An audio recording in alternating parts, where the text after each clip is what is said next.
Okay? So, the next time we do it, we're going to try it with our Story Champs gestures, okay? Remember the gestures? And we're going to have eyes on Miss Jin all together. Okay? So you two, Tony. Ready? 3, 2, 1. One day, John. Character. Okay, let's just show us character. Was going to go on a bike. Was riding his bike down a rocky street. It's the sad king. Wow. Alina. Wow. Very nice.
by implementing it.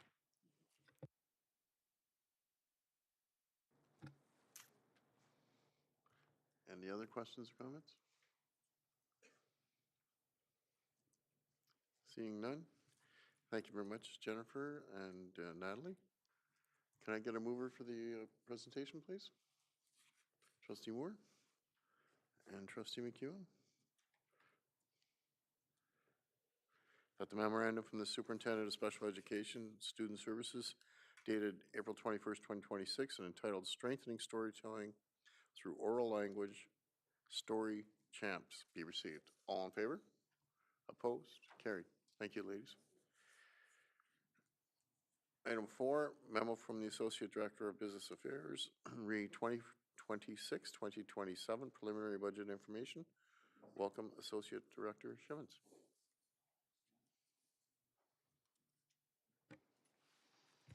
Thank you, Mr. Chair. So tonight we start with rolling out some of the budget reports. So I know at the last meeting, Trustee Moore was anxious and asking where the budget reports are. So I know you'll be happy we're starting to roll them out.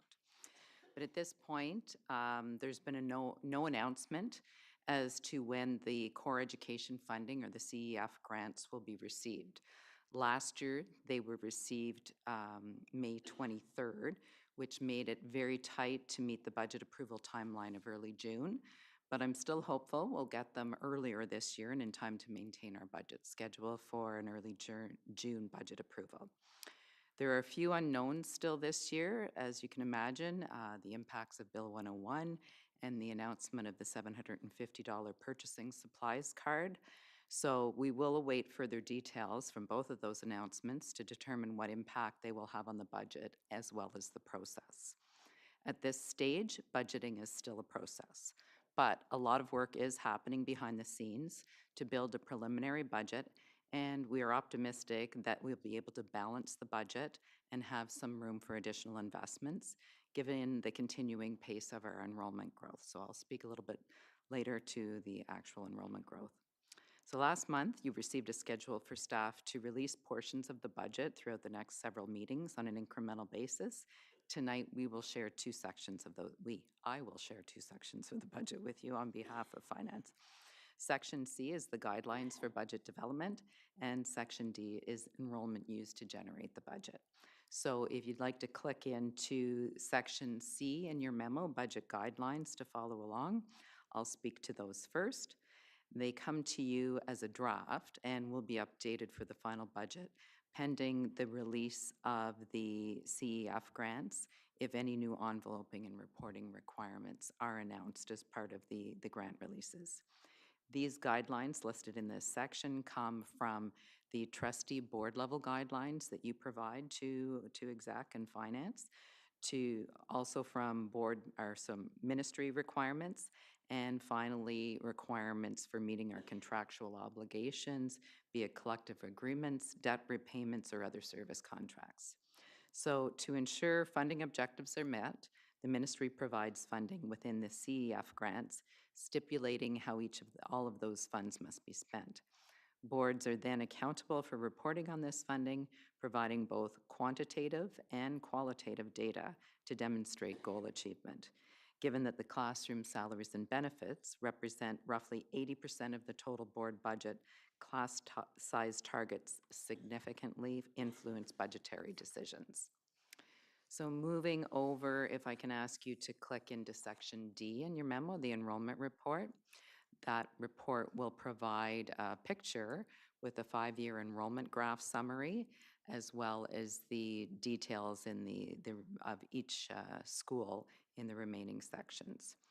Enrollment projections are compiled by our planning department, and Jeff Fee is sitting joining us today, so he's integral in that, with the assistance of principals and statistical data sources, including pre-registration data for JK and K enrollments.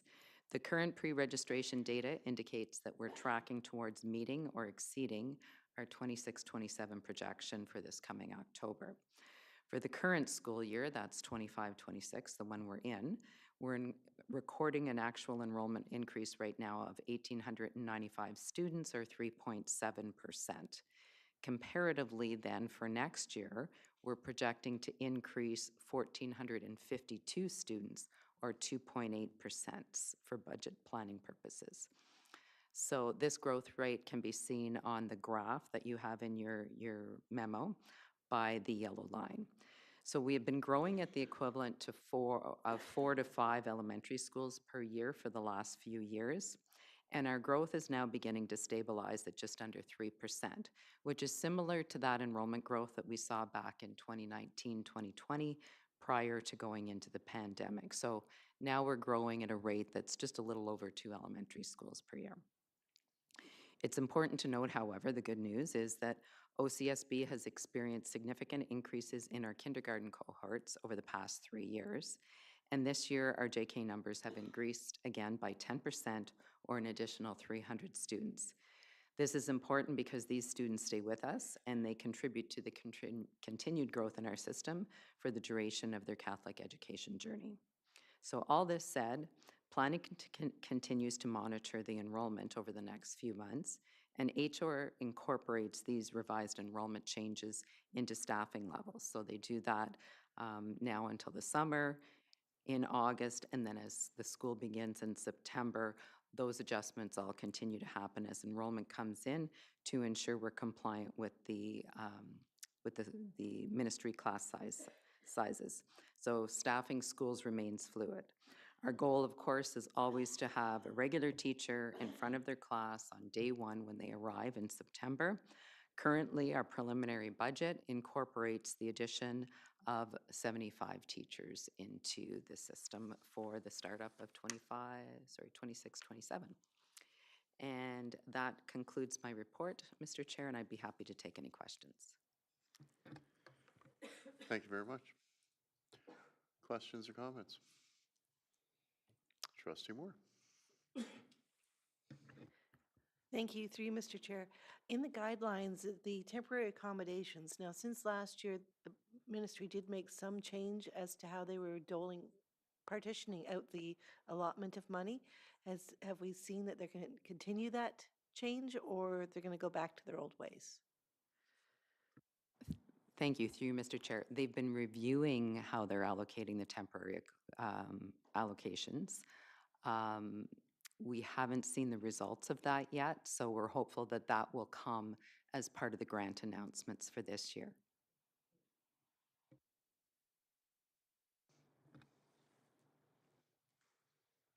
Trustee Simpson. This might seem like an odd question. We do a great job advertising registration for junior kindergarten, and I think parents do come out during that month. But have we thought of at all doing anything in June to encourage parents that if they are going to be enrolling their children in our schools, that June is a great time of doing it rather than waiting till the end of August and then you get all these new bodies in September and you don't have teachers and you're reorganizing? I'm just wondering if there's any thought given to maybe putting a few ads out to press people into making decisions in June. I'll perhaps, through you, Mr. Chair, I'll perhaps start with that and I'll maybe hand it over to Director Donaghy. I know in the past, we have done some of that advertising. I don't know if we're doing it in June, but we've done some of that advertising during the month of August, just to make sure people are not showing up that first day of school. But it's good information. I agree, if we can get all those registrations in June, so they're set for that very first day of school. Just to follow up on what our Associate Director Shimon said, I will double check with our communications manager, but we do have a well sort of strategized communication plans in terms of advertising, and so I can bring you back details at a future meeting. Any other questions or comments?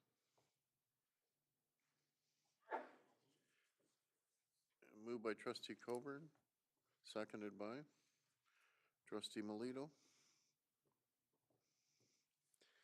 that the memorandum from the Associate Director of Business Affairs dated April 22nd, 2026, entitled 2026-2027 Preliminary Budget Information and accompanying budget documentation be received. All in favor? Opposed? Carried. Thank you very much. Item 5, memo from the Superintendent of Planning and Facilities, reportable requirements for the 2026-2027 school year. Welcome Superintendent Mella and welcome Jeff.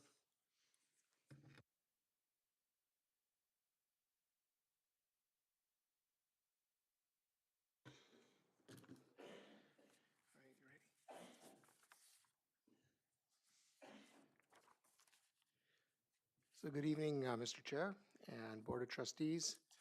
We're here to introduce our annual report outlining the anticipated portable classroom needs at our schools for the coming 26-27 school year. As our board continues to experience growth in student enrollment, we're subsequently experiencing an associated increase in the need for temporary accommodations. To walk you through our findings, our multi-step strategy for acquiring these units, and other specifics where they will be allocated, I'm pleased to introduce our planning officer, Jeff Vanderspank.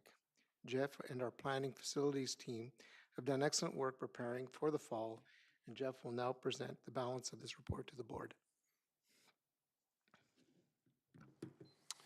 Thank you, Miro, and through you, Mr. Chair.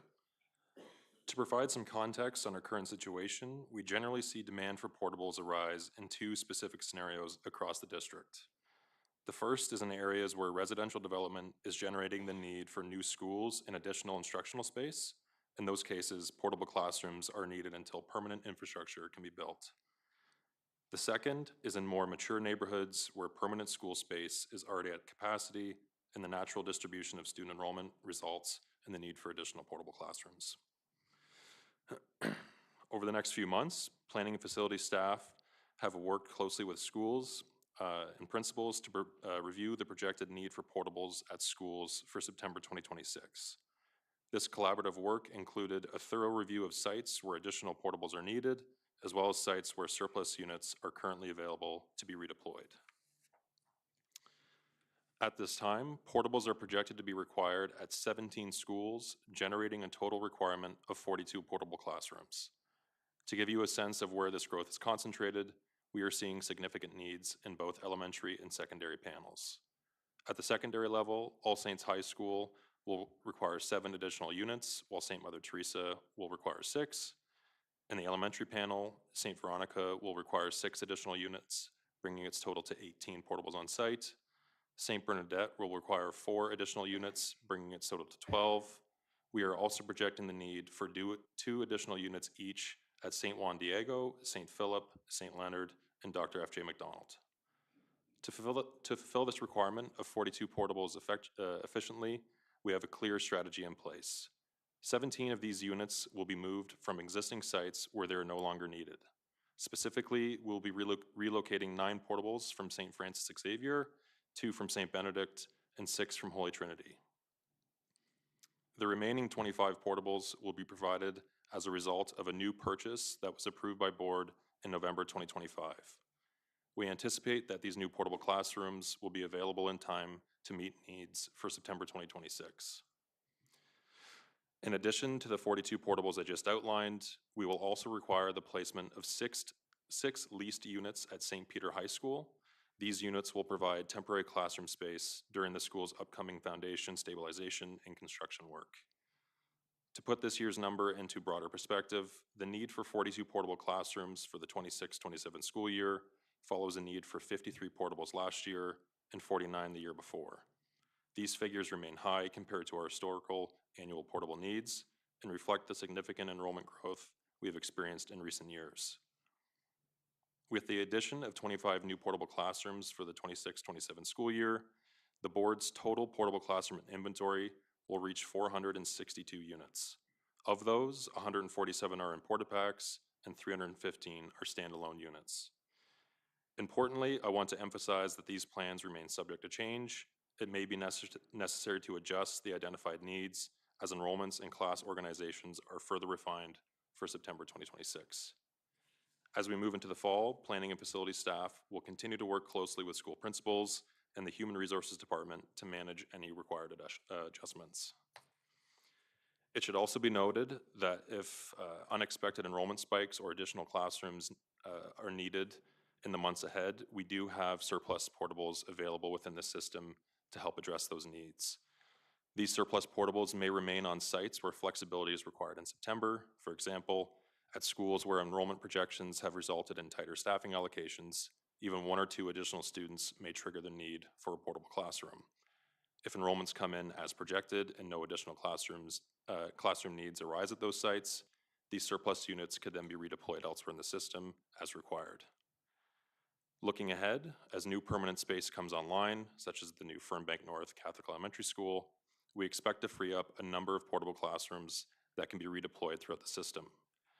Based on the current proposed attendance boundary for the new Fernbank North Catholic Elementary School, we anticipate that roughly 10 portable classrooms will become surplus as students move from St. Stephen and St. Martin de Porres to the new school.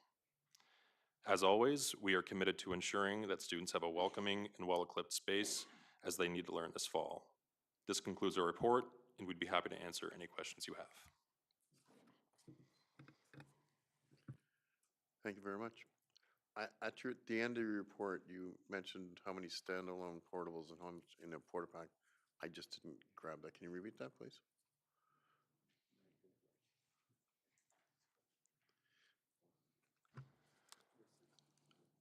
Through you, Mr. Chair. So there's 462 units. 147 of those are in porta packs, and 315 are standalone. Thank you very much. Questions or comments? Trustee Lukatich Myers. Thank you, through you, Mr. Chair. Just on the redeployment of the portables, so I remember because this is like a hot topic and has been for a number of years now. I remember in our previous conversations, we said for the redeployment, it's not that simple, right? And there's a pretty big cost associated, and I think even the portables themselves don't like to be moved, if I can put it that way. There's certain damages, et cetera, that occur. So I'm wondering, has anything changed there, or is that still the same situation? Thank you. Through you, Mr. Chair, again, each portable is, variable, some are more, some are less. On average, as a total cost to move portables from one location to another, the ones that we own, it averages about $150,000. And that's, electrical connections, actually picking them up, installing the stairs, the walkways, and of course, just some of the infrastructure associated with them. It seems like quite a bit. Sometimes we get into having to install hydrants if in fact we're over the number of 12. So all these things sort of add up as well. So it could be as little as maybe 70, 80,000. It could be up towards 200,000. So on average, that's what we're finding that we're using as a budget number. So the answer to your question, no, the numbers are still consistently high as they are. Trustee Simpson, then Jaden. Just sort of a two-part question. I'm looking at St. Veronica, St. Juan Diego, St. Bernadette, St. Philip. Do they physically have room for this number of portables? Because we're looking at a school like St. Veronica. There's another total school in the schoolyard from the bricks and mortar building. And then part two is, what about washroom facilities and facilities like the gym? They have to be all overburdened with a school in the backyard. Through you, Mr. Chair, yes, there is a big demand on the school. When we're designing the new schools, especially like the St. Veronica and so all for the new ones especially, we're designing them with 18 portables to be installed on the property. So the site is already pre-approved by the city on the planning side. And with that comes the provisions for an expansion of a parking lot, or the parking lot, is built for knowing that it's going to be built out. We also make provisions for expansions of washrooms. So maybe initially they might be a smaller amount, but we do make those provisions. And again, to Trustee Lucic Byers' question around costs, there are some of those things that were infrastructure pieces that we do invest in to add more space.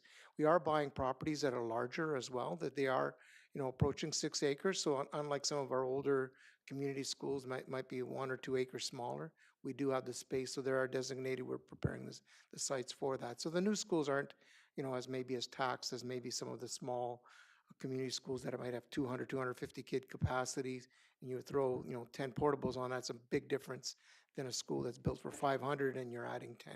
It's a lot different impact. But we do make those provisions, and we're hoping that, as we've been fortunate with the funding over the last few years with new schools, that we're going to be able to reduce those pressures on those outlying schools.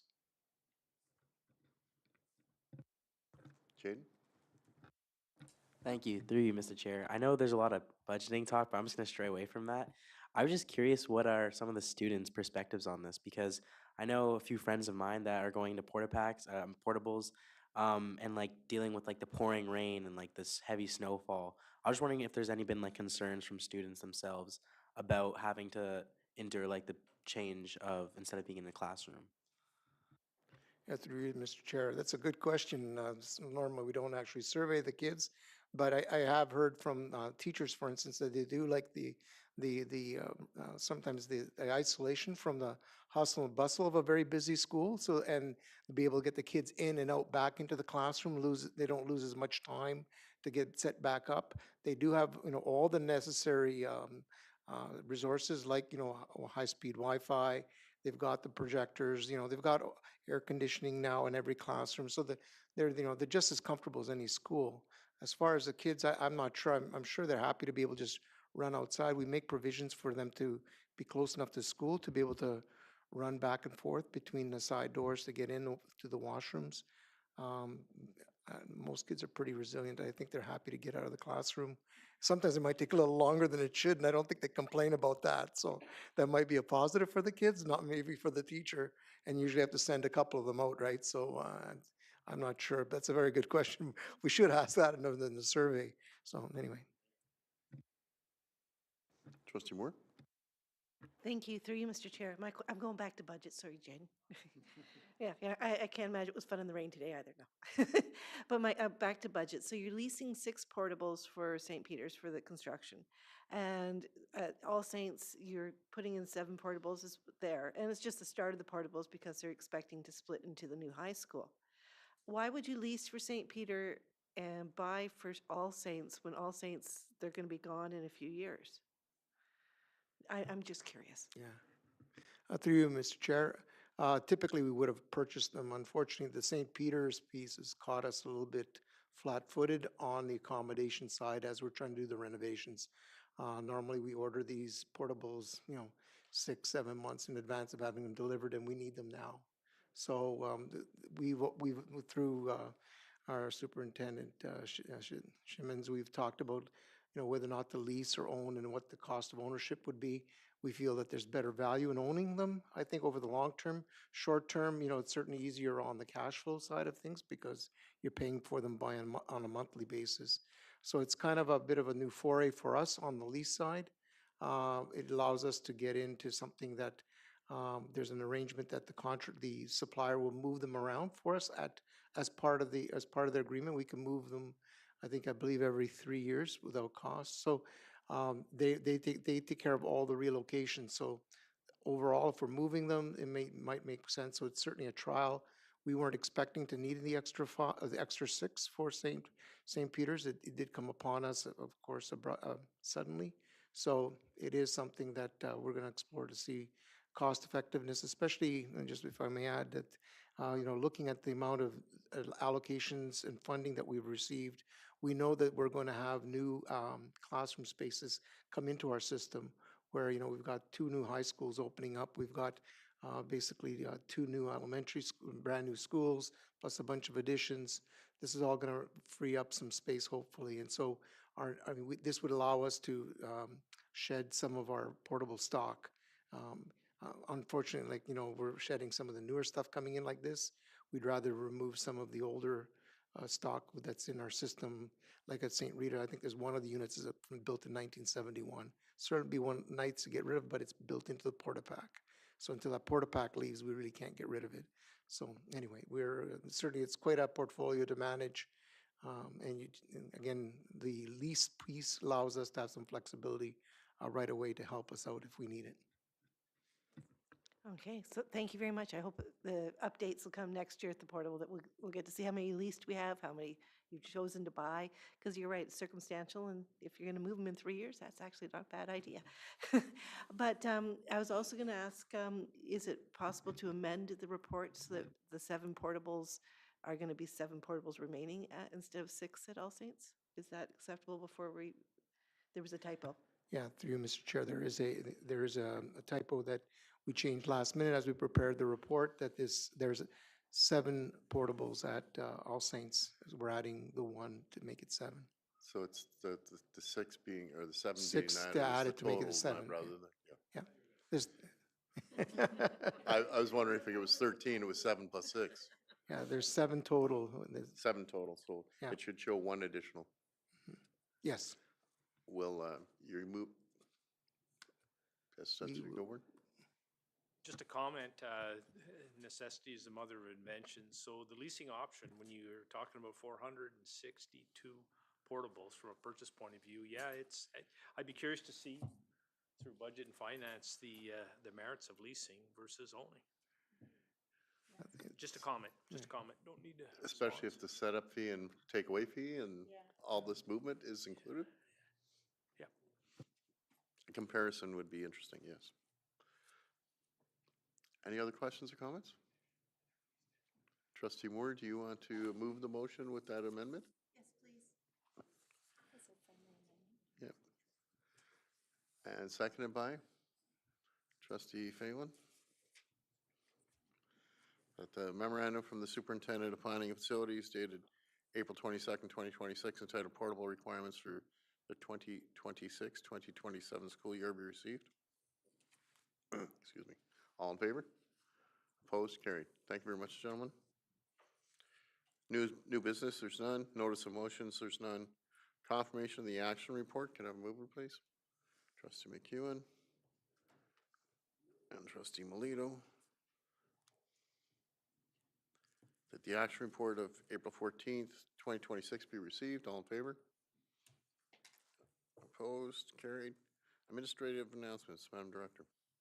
Thank you, Mr. Chair. I do have 4 this evening. So first of all, I'd like to congratulate and let all of our trustees know that one of our principals, Barry Oliver, just won the CPCO. That's the Catholic Principals Council of Ontario Distinguished Service Award. And so only 2 in the province are given.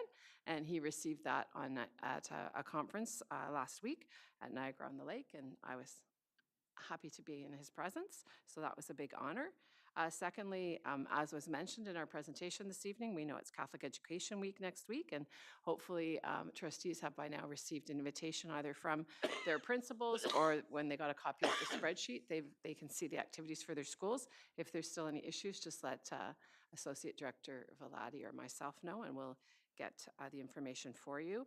And of course, we have Mass on Tuesday, as was mentioned, at Notre Dame Basilica at 7, and we're hoping to see you all there. Just to highlight one of the highlights from last week, it's a very old tradition, but we are one, if not the only school board that continues to have a Special Olympics swim meet. And it's so large that we do east and west in alternating years. And so we had one day last week with our high school students and one with our elementary students. So thank you to Superintendent Nicola Benton and her staff for running that. And I believe this year we had volunteers, students from St. Paul's and St. Pat's High School that go into the water with the students, in addition to our paid lifeguards. And then last but not least, before our next board meeting, I believe next week on May 6th, Chair Mullen has a birthday, so we wish him happy birthday in advance. Thank you, Mr. Chair.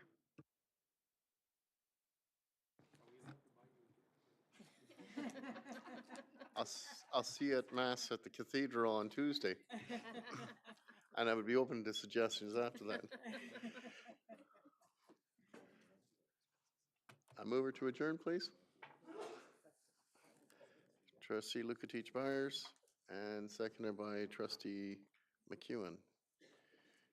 That the regular board meeting of April 28th be adjourned at 8:30 p.m. All in favor? Opposed? Carried. Thank you.